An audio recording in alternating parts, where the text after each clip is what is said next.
Assalamualaikum warahmatullahi wabarakatuh. Salam sejahtera bagi kita semua. Perkenalkan, saya Yunanga Zumarnis dan rekan saya, Indira Murti, Memi, dan Novi Yohana akan mempresentasikan mengenai tahapan perencanaan media dalam life cycle produk dan branding, serta aspek-aspek media plan dan buying. Baik, teman-teman, kegiatan marketing itu sangat penting ya dalam keberlangsungan suatu usaha. Namun demikian, dalam penelitian, banyak pelaku usaha yang mengalami kebangkrutan atau gulung tikar disebabkan para pelaku atau pengusaha tersebut salah dalam melaksanakan pemasaran. Nah, jadi inti dalam suatu strategi pemasaran yang baik adalah pihak pemasar hendaknya terlebih dahulu mengenal target pasar serta memahami perkembangan konsep pemasaran. Selain itu, pihak penjual perlu memahami siklus hidup suatu produk atau produk life cycle yang dipakai sebagai gambaran proses kehidupan suatu produk, barang, dan jasa. Jadi siklus hidup produk atau produk life cycle adalah konsep yang digunakan dalam pemasaran untuk menggambarkan tahap-tahap utama yang dialami produk sepanjang waktunya di pasar. Konsep ini mengidentifikasikan ada 4 tahapan umum yang dialami produk dari saat diluncurkan hingga ditarik dari pasar. Tahap-tahap tersebut ada pengenalan, pertumbuhan, kematangan, dan penurunan yang akan dijelaskan lebih detail oleh rekan saya. Nah, produk life cycle ini mampu memberikan sebuah gambaran bagi pihak organisasi atau perusahaan perihal dinamika kompetitif suatu produk. Nah, perlu kita pahami bahwa suatu produk juga memiliki siklus hidup sama seperti manusia, seperti tadi dimulai dari pertumbuhan, pengenalan, pertumbuhan, kematangan, dan penurunan. Nah, tahap-tahapan tersebut akan lebih jelasnya dijelaskan oleh rekan saya, Indira. Melanjutkan dari materi sebelumnya, kali ini pembahasan tentang tahapan perencanaan media dalam life cycle produk. Tahapan yang pertama yaitu introduction, mencakup investasi besar dalam periklanan dan campaign marketing. Tujuan dari campaign ini yaitu untuk membuat konsumen sadar akan adanya produk dan seperti apa manfaat produk tersebut. Yang kedua yaitu grow atau pertumbuhan. Jika suatu produk berhasil, ia akan pindah ke tahap pertumbuhan. Hal ini ditandai dengan meningkatnya permintaan pasar, peningkatan produksi, dan juga perluasan ketersediaan produk. Yang ketiga yaitu kematangan atau maturity. Tahap ini merupakan tahap yang paling menguntungkan. Produk sudah dikenal dan dikonsumsi secara terus-menerus, tetapi biaya produksi dan pemasaran makin menurun. Terus tahapan yang keempat yaitu penurunan atau decline. Tahapan ini terjadi jika sebuah produk tidak mampu bersaing dengan para kompetitor. Ketika suatu produk sukses, tentu perusahaan lain akan meniru, bahkan dengan peningkatan kualitas atau harga lebih rendah. Dan juga produk kemungkinan akan kehilangan pangsa pasar dan mulai menurun. Selanjutnya yaitu branding. Branding adalah sebuah proses menciptakan persepsi positif yang kuat tentang produk, jasa, atau perusahaan yang melekat di benak konsumen dengan menggabungkan elemen-elemen seperti logo, desain visual, misi, dan tema yang konsisten di semua marketing channel. Jadi branding ini seperti pemberian merek atau tanda yang dikenakan oleh pengusaha pada barang yang dihasilkan sebagai tanda pengenal. Terus tujuan dari branding itu sendiri adalah memperkenalkan jasa atau produk yang ditawarkan perusahaan kepada konsumen, secara tidak langsung bisa mempengaruhi dan membujuk calon konsumen agar tertarik hingga mau membeli produk atau jasa yang ditawarkan. Oke, baik. Kita akan lanjutkan materi, yaitu tentang unsur-unsur branding. Di sini terdapat 6 unsur branding, mulai dari nama brand sampai brand voice. Yang pertama itu nama brand. Nama brand merupakan hal yang pertama yang harus sebuah perusahaan penuhi dalam melakukan sebuah branding.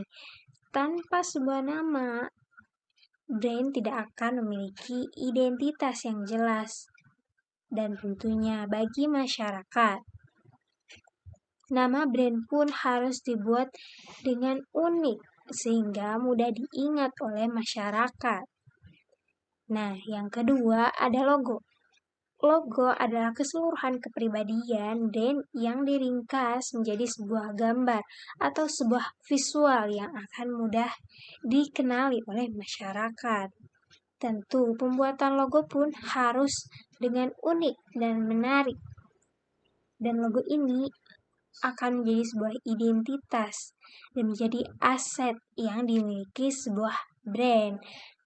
Logo tersendiri memiliki fungsi untuk menciptakan dan menyampaikan citra positif perusahaan dan juga untuk memberi kesan baik dan kepercayaan kepada masyarakat agar bisa menggunakan produk dari brand tersebut.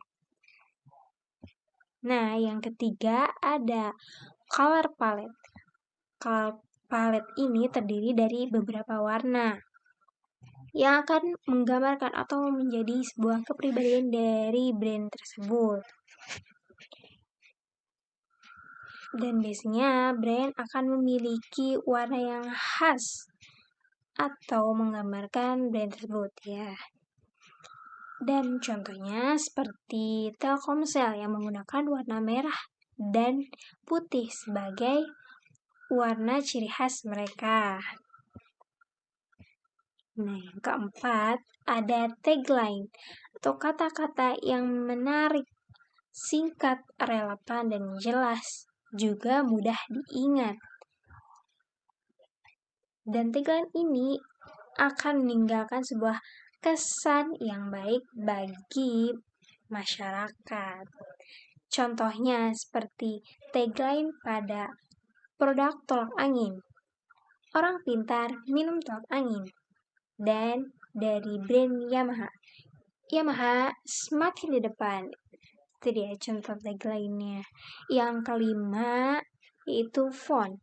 Font ini adalah huruf yang digunakan sebuah brand. Jadi, font ini akan digunakan dalam setiap materi pemasaran atau aset juga bagian dari branding. Dalam pemilihan jenis huruf dapat menggambarkan sebuah kepribadian dan nilai dari brand atau perusahaan tersebut.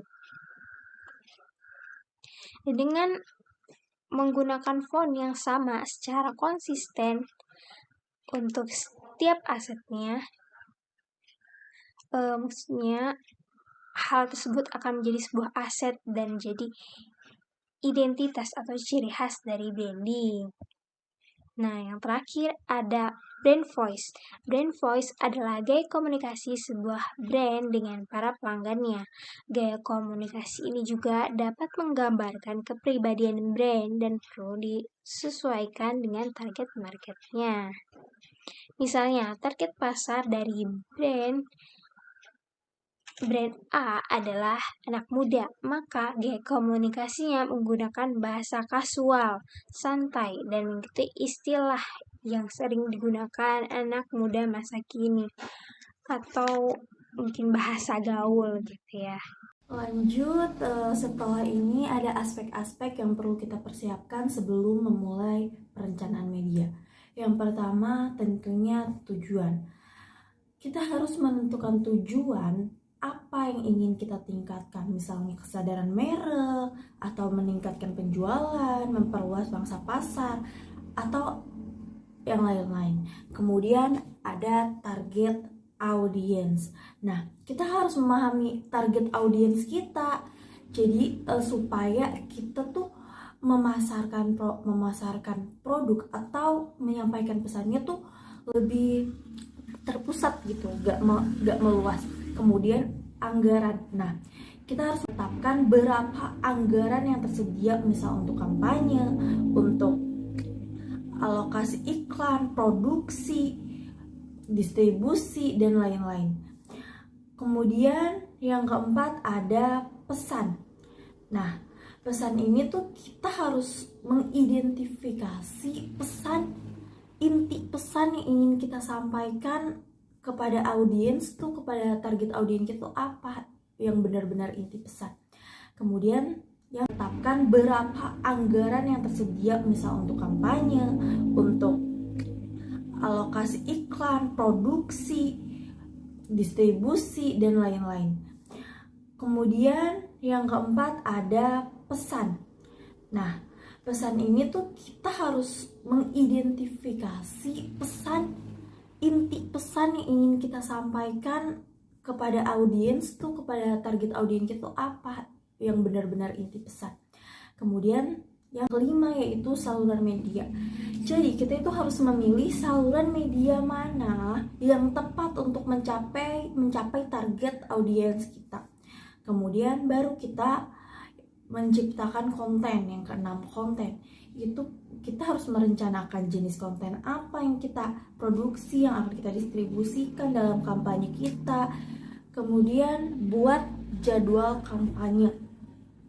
Nah, jadwal kampanye ini bisa frekuensinya bisa berapa berurutan supaya memfollow up konten-konten sebelumnya biar tetap terjaga, tetap update, dan audiens tetap melihat gitu. Kemudian yaitu ada pengukuran evaluasi. Nah, setelah kita membuat konten, terus kita men-share, kita lakukan evaluasi. Kalau apakah trik ini tuh kita ukur, trik ini tuh sukses apa enggak. Nah, kemudian yang ke-9 tentunya kita harus menentukan tim dan sumber daya untuk terlibat dalam produksi perencanaan media ini. Sekian presentasi dari kita. Kalau ada yang kurang kami mohon maaf. Assalamualaikum warahmatullahi wabarakatuh.